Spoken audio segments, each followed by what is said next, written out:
Right now, let's go to the line where, from California, we have Bill Givens on the line. Bill, welcome back to WHO Radio. Good morning. Thanks for being with us. I have seen you all over the place in the last couple of years. I know you were on the Today Show, and you've done all sorts of fun things. Since you first started these Film Flubs books, it's just kind of amazing how it's mushroomed, isn't it? It really has. I mean, I'm pleasantly surprised, I should say. I never expected it to be quite that popular, but I'm delighted, of course. When did this all start for you? And actually, the first book was in 1990. It started with an article I did in Premier magazine about film mistakes, and it was such a popular article in that issue. They decided to go ahead and do a column about film flubs, and I decided to write a book. And now we're at the 4th edition. And this one is called Roman Soldiers Don't Wear Watches, and this is kind of a recap of some of the great film flubs, and then also some newer ones, right? Right. Yeah, it's kind of the best of the earlier books. Then we added some material from films up until about 6 or 8 months ago. Yeah. Right. I see, for example, you have Forrest Gump on the cover of the book, Roman Soldiers Don't Wear Watches. What was in Forrest Gump that was a flub? Well, actually, there were several. Every year we do the Flubby Award for the Flubbed Up Movie of the Year, and a couple of years ago, Forrest Gump won the award. But one of them in there is there's a scene when he's talking to his fiancée, I believe it is at the time, and there's an iron on an ironing board in the background, and every time they cut back and forth, the iron's either sitting up or lying down. It just flops back. There's one in the movie, too, that this is the kind of thing I never would have thought of to look for myself, but there's a scene where he's talking about his wife, and he says, "You died on a Saturday," and then they cut to a shot of him standing in front of her tombstone, and someone looked up the date, and it's a Monday. Somebody must not have much to do with it. I was really kind of surprised when I got a letter about that one. It really freaked me out. Yeah. Define what a film flub is. How do you define it? Well, actually, by the rigid definition, it's a continuity error. It's something a mistake in the movie that sort of draws you out of the continuity of the story back into reality. Your sense of disbelief is suddenly suspended when you realize that something went wrong up there on the screen. For example, the title of your latest book, Roman Soldiers Don't Wear Watches. Yeah, and that refers to the movie Spartacus, and they used some college kids from UCLA to be the Roman soldiers in one of the scenes, and a couple of them forgot to take their wristwatches off. I like to say that's almost impossible to see on home video because the characters are so small. Right.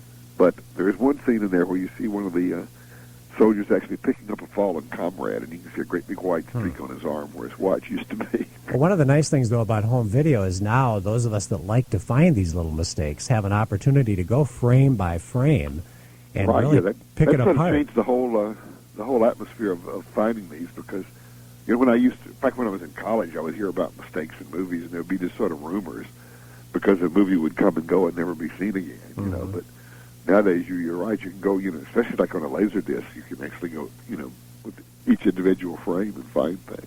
Tell you the ones, and I don't want to get into graphic detail here because this is a family show, but in some of the cartoons where there are rumors that there are things stuck in on an individual frame or two, but you would never notice it if you just watched it normally. But when you go frame by frame, they put in some nasty little things. Yeah, a lot of people have, they like to do inside jokes, little fun things like that only they and their friends know about. And I've got actually one in the book for one of the Bugs Bunny cards. Yeah, you show it in the book, too. So there, you just sold a bunch of books there. There you go. So everybody's going to wonder what to do. We just tell everybody that's what, it's something that justifies the bunny's reputation. That's right.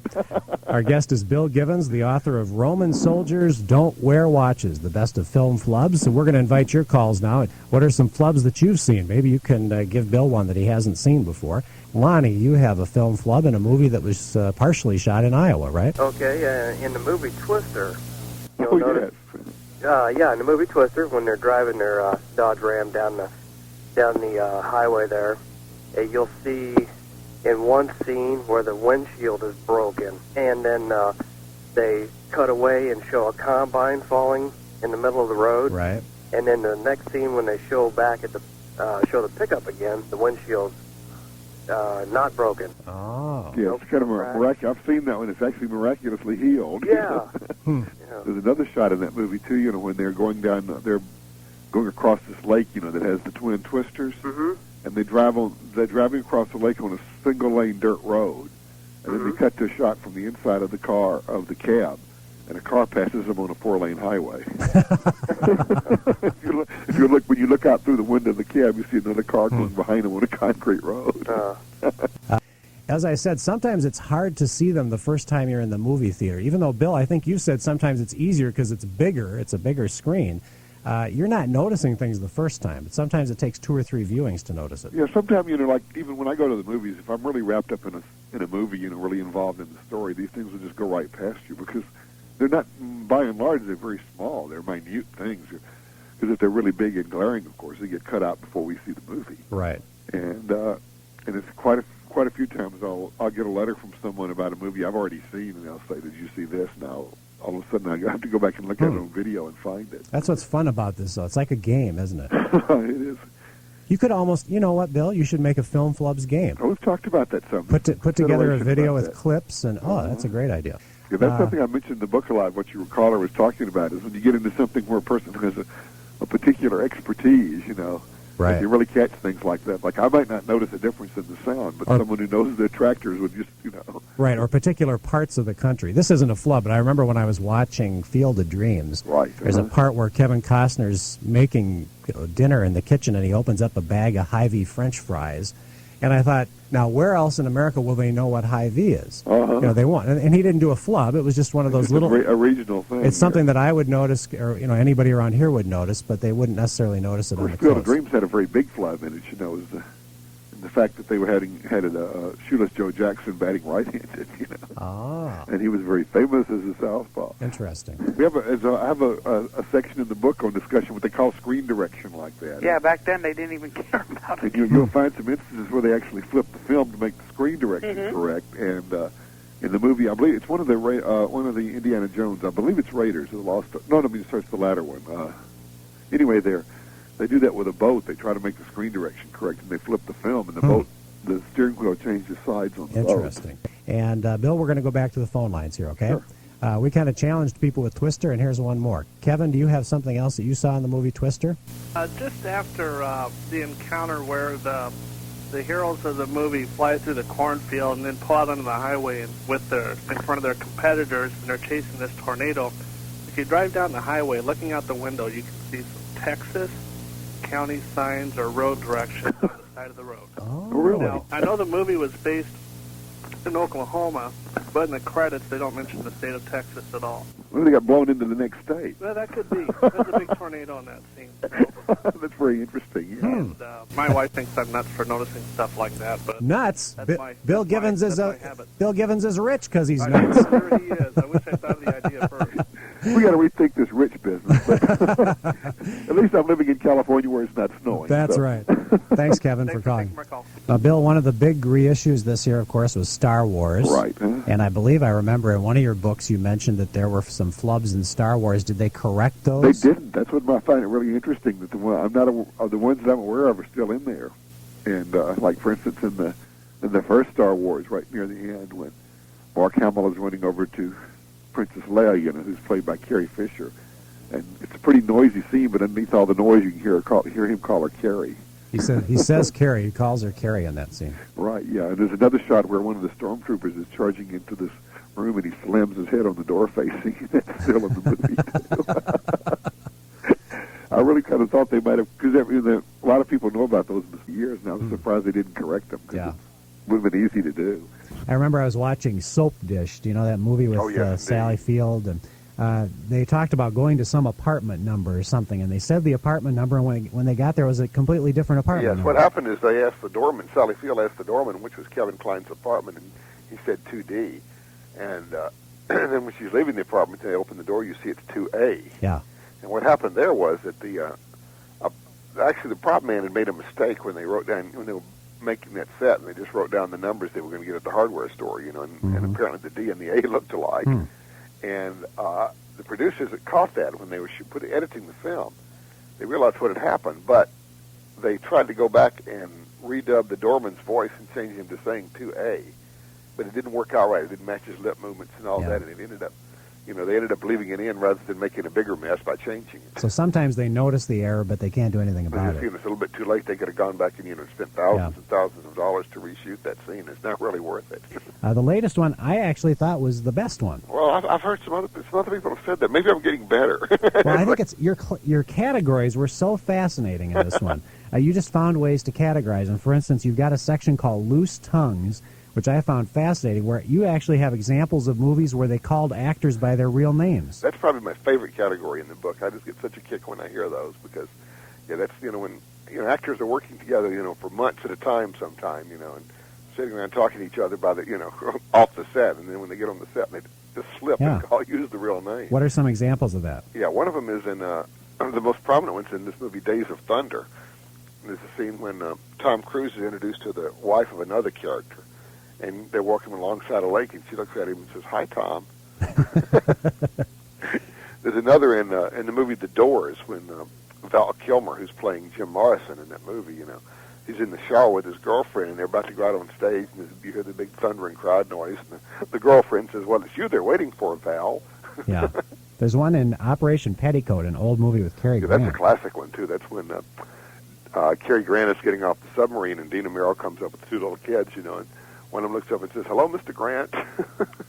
You also found one in War of the Roses? Yeah, War of the Roses is one when Michael Douglas and Danny DeVito are having an argument, and they're in the library, and Douglas looks at him and says, "No, DeVito."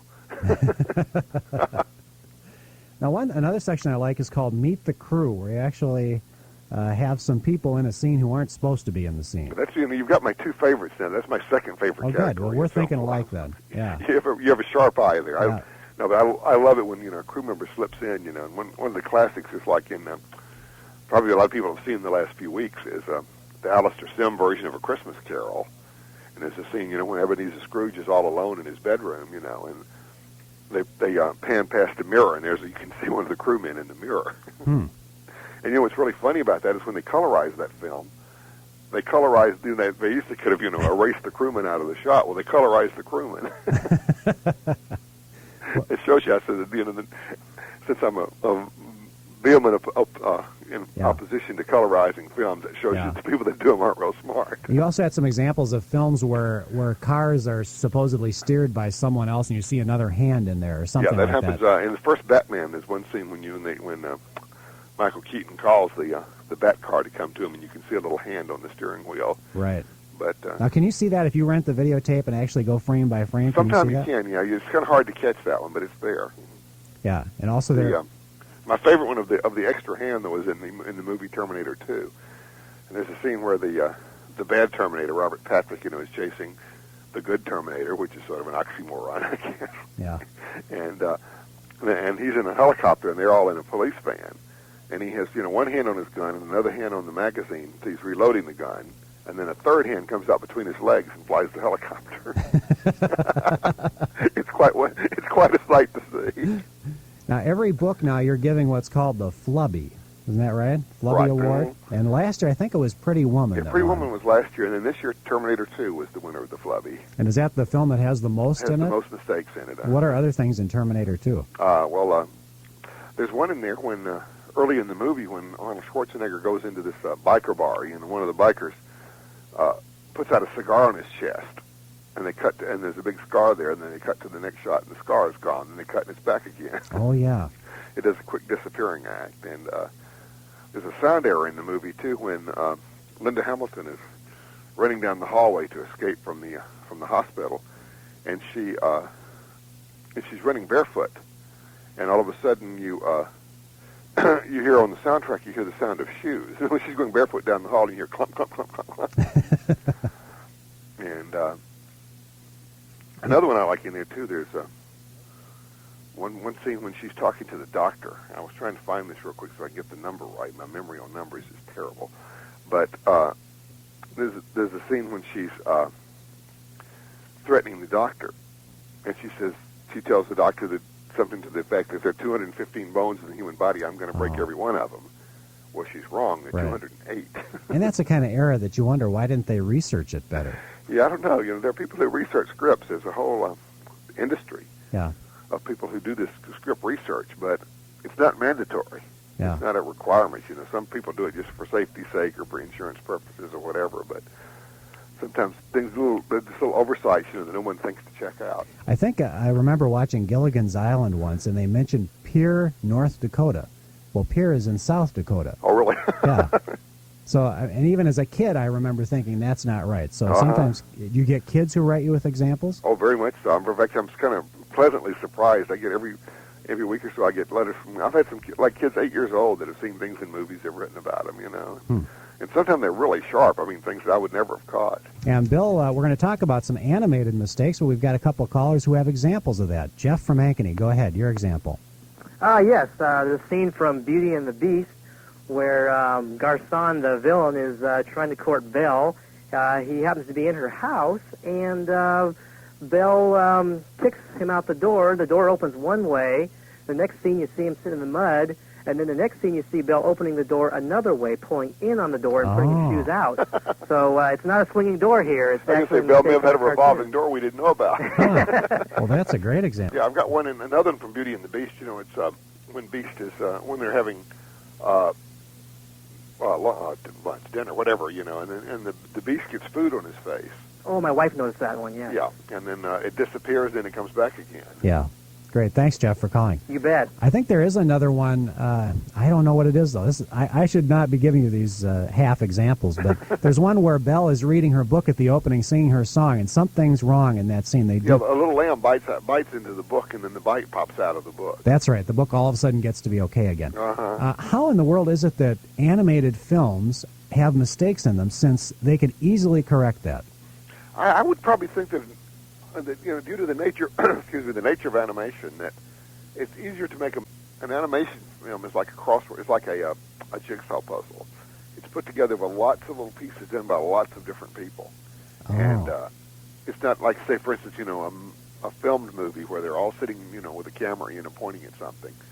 I mean, like in Beauty and the Beast, for instance, each one of those characters is drawn by a different animator, and and there's like, you know, if you'll notice, like on the notice.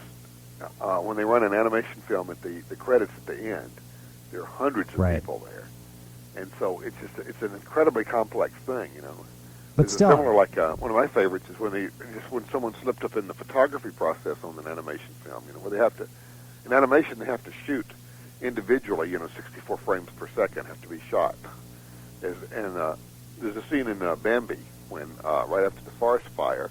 And there's a mother raccoon licking her baby, and while she's licking the baby, it just disappears. Yeah, you actually have that in the book. You show the scene where all of a sudden the baby disappears and she's licking nothing, I guess, right? She's licking midair, you know. Now, what about some of the big classics like Gone with the Wind?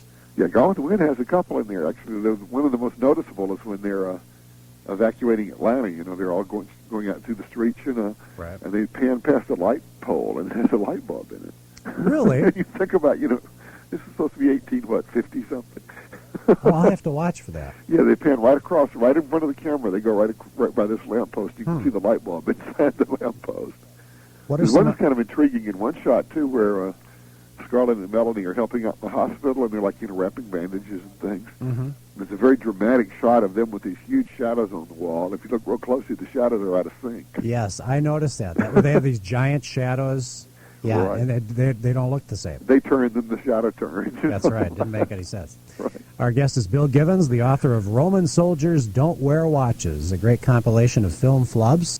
Let me go through a couple of the categories you've got in the book, so maybe you can give us some examples. Sure. You have kind of a fun category on clothing and clothing changes, things that don't make sense. One of course, being the watches. You mentioned in the 10 Commandments there's a blind man who wears a watch. Who wears a watch? He's got to check the time. You know, it may be a Braille watch, but again, that's one you really got to see it in a movie theater to see. What are some other clothing type things? And there's one, for instance, in the movie Jagged Edge. You know, Glenn Close. Right. She walks into a courtroom wearing one dress and stands up, turns to the jury in another, and stands up before the judge in a third, and walks out in a fourth. What? 4 different outfits? 4 different outfits in one scene. In the same scene. Wow. I think someone had told me that originally that scene was conceived to take place over 4 days, and then they shortened the film. You know, but it's very obvious. Yes. And then you've got a neat chapter on cleanups where people get bloody or dirty, and then all of a sudden that stuff disappears. What are some examples of those? Great scene in Ghost, you know, when they're having that, the classic scene when they're making the pot, they get all covered with mud. Right. And then they turn around to make love, and all of a sudden they just, bright and clean. All of a sudden it's all gone. Huh. As a matter of fact, I saw the Godfather re-release a couple of weeks ago, and there's a scene in there, when Sonny Corleone is murdered, and they shoot the windshield out of the car, and they cut away, and they cut back, and the windshield's back in. So even and they left that one in there, too. Yeah, the re-releases, they still leave them in. Right. Frank, you have another example for Bill Givens, the author of Roman Soldiers Don't Wear Watches. Go ahead, Frank. Hi, Steve. Another great show. Thanks. Thank you. Hey, I was wondering if you had ever looked at Field of Dreams. I got a video one time, and I was going through it and watching the ball game scene, and the scoreboard didn't match with the game. Oh, really? Yeah, I think I'd heard about that. Somehow that particular scene, what the score was not what was going on the field. Yeah, but we had 2 or 3 from in one of the earlier books. We had several mistakes in Field of Dreams. But Frank, was that throughout the game, or just in? They, if I remember, there was just clips of the game, wasn't it? So, right, but it was just a few clips of the game. Right. Field of Dreams. But it just didn't make sense. And it may have been a scoreboard in Toronto. Or it seemed like the scoreboard just didn't match with Fenway Park. Okay, all right. That happened also in the movie, the one where they had the Cleveland Indians, and they shot it in. It's supposed to be taking place in Chicago, and they you would see an Indian on the scoreboard. Thanks, but it was the other baseball movie with Rene Russo, Kevin Costner.